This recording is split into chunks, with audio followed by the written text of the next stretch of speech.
Do you remember the AI that went viral a few weeks ago? Wan Animate? The one everyone's been talking about for its ability to replace characters and animations with jaw-dropping realism. Well, meet the new contender. This is Pursuing AI, and you're watching The Research Report. Today, we're diving into MoCha, an end-to-end video character replacement system from the Orange team that aims to replace characters in videos without relying on complicated structural guidance. MoCha performs high-quality character replacement directly from a source video. It keeps strong consistency in lighting, facial expressions, animation, and the character's identity, which helps the replacement feel naturally integrated into the scene. MoCha needs only a first-frame mask to mark the character that should be replaced. From that single mask, it re-renders the character across the video frames, avoiding per-frame structural inputs. You can feed reference images, for example, a few clean front-facing headshots, so MoCha can adopt the new character's appearance and identity consistently. MoCha performs impressively when working with cartoon characters, producing high-fidelity and visually consistent results. However, it still struggles with human character replacement. In several examples, you can clearly see that the replaced faces look overly smooth and cartoonish,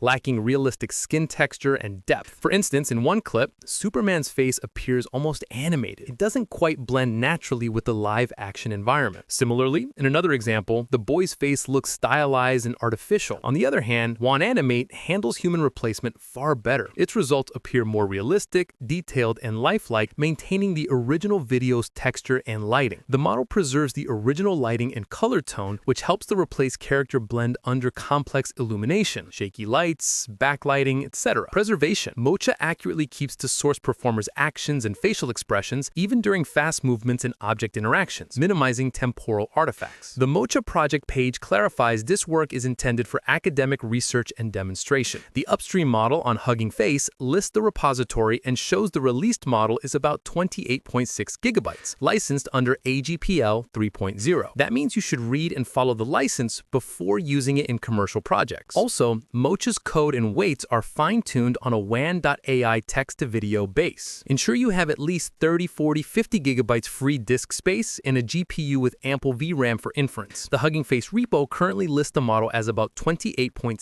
gigabytes. Because the authors labeled this project for academic research and demonstration, check the README and the AGPL terms before using it in production or commercial content. So, which one is actually better, Wan Animate or MoCha? It really depends on what you're creating. If your focus is realistic human replacement, Wan Animate clearly leads the race. Its face detailing, lighting consistency, and natural texture make it ideal for live-action scenes. But if you're working with cartoon characters, stylized animations, or creative experiments, MoCha delivers smoother and more visually consistent results, especially when realism isn't your main goal. In short, Wan Animate dominates realism, while MoCha shines in stylized, artistic animation. Both are powerful. It just depends on how you want to bring your imagination to life. All the links in the description.